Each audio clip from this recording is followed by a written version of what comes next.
हाल ही में social media और कुछ यूट्यूब चैनलों पर एक वीडियो तेजी से वायरल हुआ है, जिसमें दावा किया जा रहा है कि पकड़े जाने के बाद भी एक अकेले भारतीय फौजी ने पूरे पाकिस्तान के आतंकियों को ठोक डाला और ये सब हुआ पहलगाम में ऑपरेशन सिंदूर के दौरान। लेकिन सवाल ये है कि क्या ऐसा कोई ऑपरेशन वाकई में हुआ? क्या किसी फौजी ने सच में पकड़े जाने के बाद भी अकेले मोर्चा संभाला? क्या सेना या सरकार ने इस बारे में कोई जानकारी दी? इस तरह के टाइटल्स भावनात्मक रूप से लोगों को जोड़ने के लिए बनाए जाते हैं, लेकिन जिम्मेदारी के साथ जब हम जांचते हैं तो इसके पीछे की हकीकत बिल्कुल अलग निकलती है। इसलिए जरूरी है कि हम आगे जाकर सच को तलाशें और बिना किसी भावना में बहकर यह समझें कि क्या वाकई कोई ऑपरेशन सिंदूर इस तरह से हुआ था, और अगर हाँ, तो क्या उसमें ऐसा कोई अकेला फौजी वाकई मौजूद था जिसने सबको ठोका? सोचिए, एक भारतीय फौजी दुश्मन के इलाके में घिर चुका है,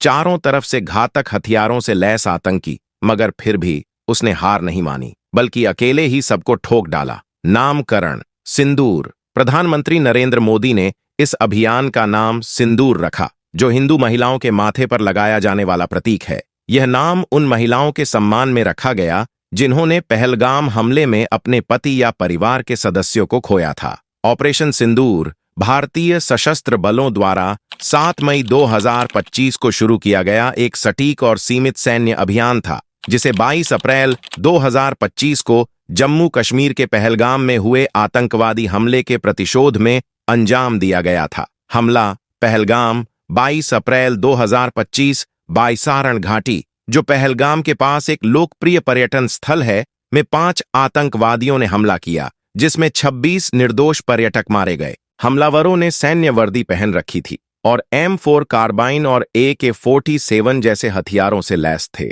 हमले के दौरान एक स्थानीय मुस्लिम पोनी ऑपरेटर सैयद आदिल हुसैन शाह ने पर्यटकों की रक्षा करने की कोशिश की और हमलावरों से भिड़ते हुए शहीद हो गए। ऑपरेशन सिंदूर 7 मई 2025। इस हमले के 15 दिन बाद भारतीय सेना, नौसेना और वायुसेना ने मिलकर ऑपरेशन सिंदूर को अंजाम दिया। यह अभियान रात 1:05 पर शुरू हुआ और 1:30 पर तक चला, कुल 25 मिनट की अवधि में। इस दौरान पाकिस्तान और पाकिस्तान अधिकृत कश्मीर POK में स्थित 9 आतंकवादी शिविरों को निशाना बनाया गया, जिनमें लश्कर-ए-तैयबा और जैश-ए-मोहम्मद जैसे संगठनों के प्रशिक्षण केंद्र शामिल थे। परिणाम: लगभग 70 आतंकवादी मारे गए और 60 से अधिक घायल हुए। ऑपरेशन सिंदूर में इंडियन आर्मी, एयरफोर्स और नेवी के संयुक्त बलों ने हिस्सा लिया था, जो इसे एक ट्राई फोर्स ऑपरेशन बनाता है। इस अभियान के दौरान सीमा पार स्थित लगभग 9 आतंकी ठिकानों को बड़े पैमाने पर तबाह किया गया।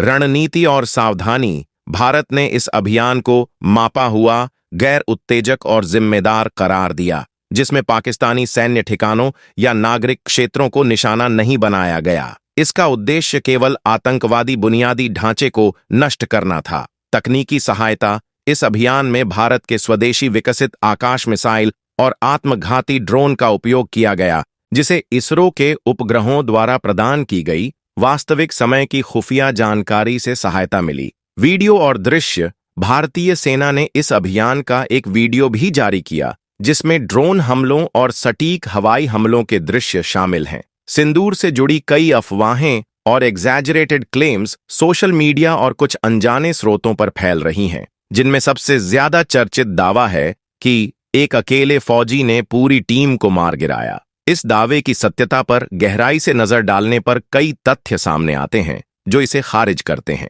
सबसे पहले, भारतीय सेना या रक्षा मंत्रालय की तरफ से किसी भी आधिकारिक बयान में ऐसा कोई उल्लेख नहीं है कि कोई अकेला सैनिक इस ऑपरेशन में अकेले ही पूरे मिशन को अंजाम दे पाया। दूसरा, अगर ऐसा असाधारण कारनामा होता तो सैनिक का नाम, उसका यूनिट और उसकी बहादुरी के लिए मिलने वाला कोई सम्मान, जैसे परमवीर चक्र या अन्य किसी पुरस्कार की घोषणा अवश्य मीडिया और सरकारी रिपोर्ट्स में होता, लेकिन अभी तक ऐसी कोई भी जानकारी सामने नहीं आई है। तीसरा, ऑपरेशन सिंदूर जैसा हाई प्रोफाइल सैन्य अभियान पूरी तरह से संगठित टीम के साथ और आधुनिक हथियारों एवं रणनीतियों के तहत किया जाता है। एक अकेले सैनिक द्वारा सब कुछ कर देना न तो सैन्य दृष्टिकोण से संभव है और न ही यथार्थ के करीब। चौथा, सोशल मीडिया पर जो वीडियो, फोटो या बयान वायरल हो रहे हैं, उनमें से ज्यादातर बिना किसी प्रमाण के एडिटेड या पुरानी घटनाओं के क्लिप होते हैं जिन्हें गलत संदर्भ में पेश किया जाता है।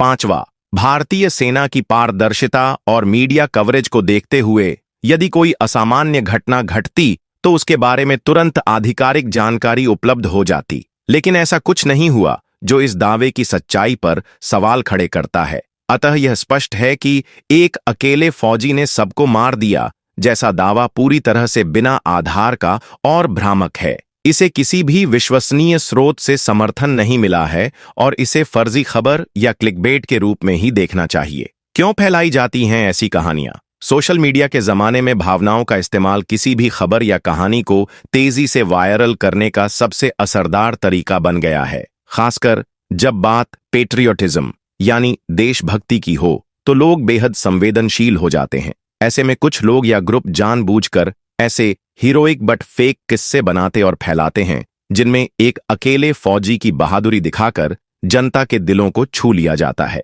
इसका एक बड़ा कारण है कि ऐसे किस्से लोगों में देशभक्ति की भावना को बढ़ाते हैं, जिससे उन्हें समर्थन ज्यादा मिलती है। लेकिन असल में ये किस्से कई बार गलत सूचना फैलाने और भावनाओं का दुरुपयोग करने के लिए बनाए जाते हैं। दूसरा, ऐसे फर्जी नाटकों से असली मुद्दों और गंभीर विषयों से ध्यान हटाया जाता है। जैसे अगर किसी हमले में सुरक्षा व्यवस्था फेल हो गई हो तो जनता का ध्यान उस चूक की बजाय इस नायाब कहानी की तरफ मुड़ जाता है। तीसरा, इन कहानियों से सरकार या सुरक्षा एजेंसियों की आलोचना से बचाव होता है। जब लोग एक सुपरहीरो फौजी की बात करते हैं तो वे असली दोषों या खामियों को भूल जाते हैं, जिससे प्रशासन की छवि बचाई जा सके। चौथा, ये किस्से असली सैनिकों की मेहनत और बलिदान को भी अनदेखा कर देते हैं। असली फौजियों का सामूहिक संघर्ष और टीम वर्क की बजाय केवल एक अकेले हीरो पर फोकस करके वास्तविकता से ध्यान भटकाया जाता है। अतः ये कहानियां केवल मनोरंजन या देशभक्ति से कहीं बढ़कर सामाजिक और राजनीतिक उद्देश्यों से प्रेरित होती हैं।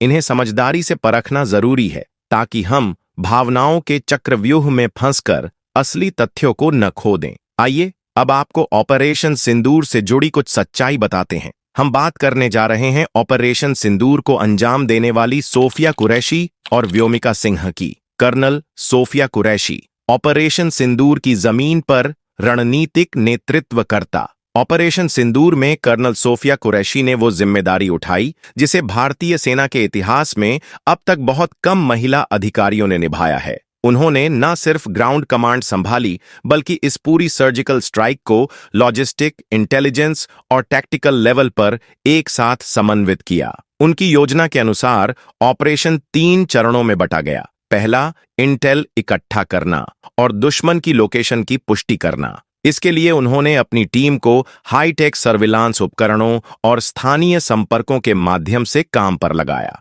ड्रोन फुटेज, सैटेलाइट मैपिंग और एलओसी के पास के गांवों से प्राप्त जमीनी रिपोर्ट्स का विश्लेषण उन्हीं की निगरानी में हुआ। दूसरा चरण था एलओसी क्रॉसिंग और इन्फिल्ट्रेशन। उन्होंने एक ऐसा मार्ग चुना जहां पाकिस्तानी रडार की निगरानी सबसे कम थी। इस हिस्से में उनका अनुभव बेहद अहम साबित हुआ क्योंकि उन्हें 2016 के यूएन मिशन में भी उच्च स्तरीय ग्राउंड मूवमेंट्स का अनुभव मिल चुका था। तीसरा और निर्णायक चरण था सटीक स्ट्राइक और टारगेट न्यूट्रलाइजेशन। सोफिया ने हर कमांडो यूनिट को मिनट दर मिनट टाइमलाइन दी जिसमें किस समय पर किस टारगेट को मार गिराना है ये साफ लिखा गया था। उन्होंने इस बात का पूरा ध्यान रखा कि कोई भी सैनिक बिना कवर के खुले क्षेत्र में न जाए। यहां तक कि टारगेट बिल्डिंग्स में प्रवेश करने से पहले उन्होंने स्नाइपर्स और आईडी स्कैनिंग टीम्स को भेजा ताकि ऑपरेशन पूरी तरह सुरक्षित रहे। उन्होंने खुद एलओसी के एक उन्नत फॉरवर्ड पोस्ट पर बैठकर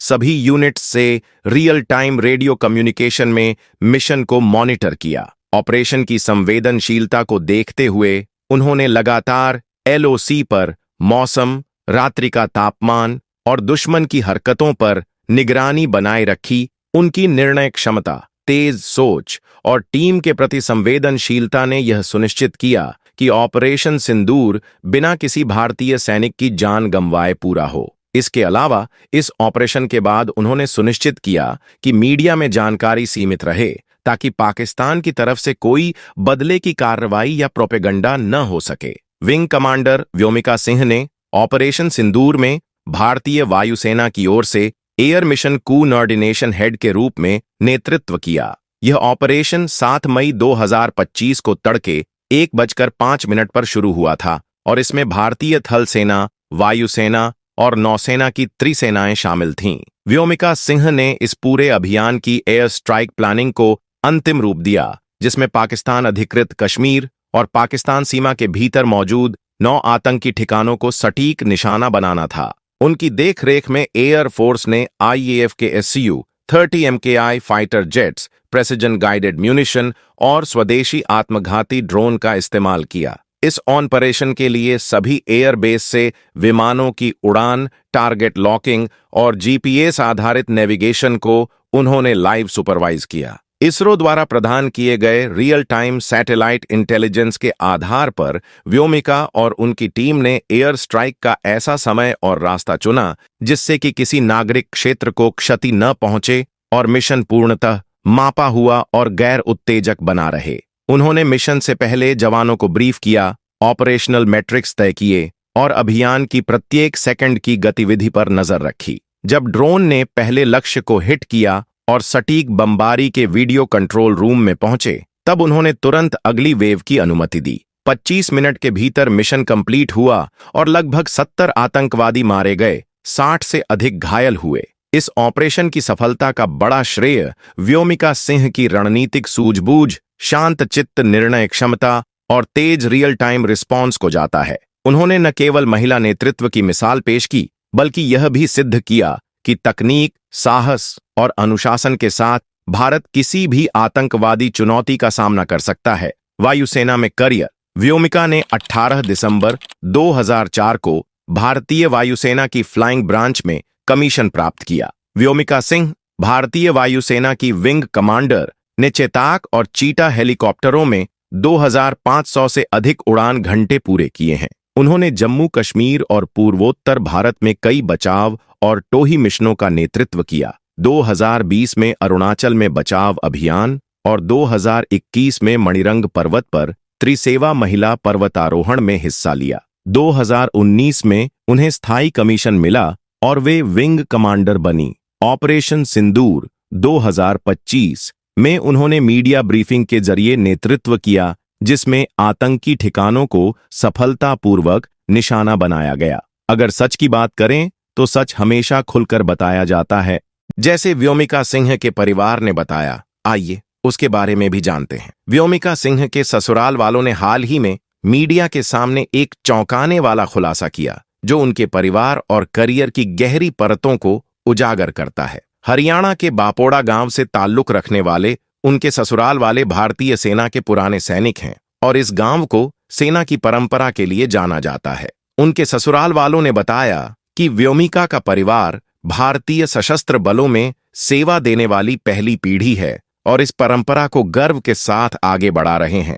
ससुराल वालों ने यह भी साझा किया कि व्योमिका के माता पिता ने हमेशा उनकी सैन्य सेवा के निर्णय का समर्थन किया और वे गर्व महसूस करते हैं कि उनकी बहन भारतीय वायुसेना में सेवा दे रही हैं। व्योमिका के परिवार ने हमेशा उनकी सैन्य सेवा के प्रति अडिग समर्थन किया और उनका विश्वास था कि व्योमिका निश्चित रूप से ऊंचाइयों तक पहुंचेगी। इस खुलासे से यह स्पष्ट होता है कि व्योमिका सिंह के परिवार ने हमेशा उनके निर्णयों का समर्थन किया है और वे उनकी सफलता में साझीदार रहे हैं, जो उनके साहस और समर्पण का कारण है। उनका परिवार उनके लिए एक मजबूत समर्थन प्रणाली का काम करता है, जो उनके करियर की ऊंचाइयों तक पहुंचने में सहायक रहा है। अगर सच में कोई ऐसा फौजी होता जिसने अकेले 10 या उससे अधिक आतंकवादियों को अकेले मार गिराया होता, तो उसकी बहादुरी की कहानी न सिर्फ मीडिया की सुर्खियों में होती, बल्कि इसे भारतीय सेना और सरकार भी पूरे सम्मान के साथ मान्यता देती। भारत में ऐसे वीर सैनिकों को कई प्रकार के उच्च स्तरीय सम्मान दिए जाते हैं, जैसे शौर्य चक्र, अशोक चक्र, परमवीर चक्र आदि, जो उनकी बहादुरी और देश सेवा को प्रमाणित करते हैं। अगर आपको ये वीडियो पसंद आया हो, इसमें दी गई जानकारी आपको सोचने पर मजबूर करती हो या आपने इससे कुछ नया जाना हो, तो कृपया इस वीडियो को लाइक जरूर करें। आपकी एक लाइक हमें ऐसे और सच्चे और जागरूक करने वाले विषयों पर काम करने का हौसला देती है। वीडियो को अपने दोस्तों, परिवार और सोशल मीडिया पर शेयर करें ताकि जरूरी बातें हर किसी तक पहुंच सकें। और हाँ, अगर आप चाहते हैं कि आगे भी ऐसे ही असरदार, तथ्यपूर्ण और समाज से जुड़े मुद्दों पर हमारी वीडियो सबसे पहले आप तक पहुंचे, तो चैनल को सब्सक्राइब करें और साथ में घंटी का बटन भी दबाएं। आपका साथ ही हमारी सबसे बड़ी ताकत है। जुड़े रहिए, सोचिए और सोच को आगे बढ़ाइए। धन्यवाद।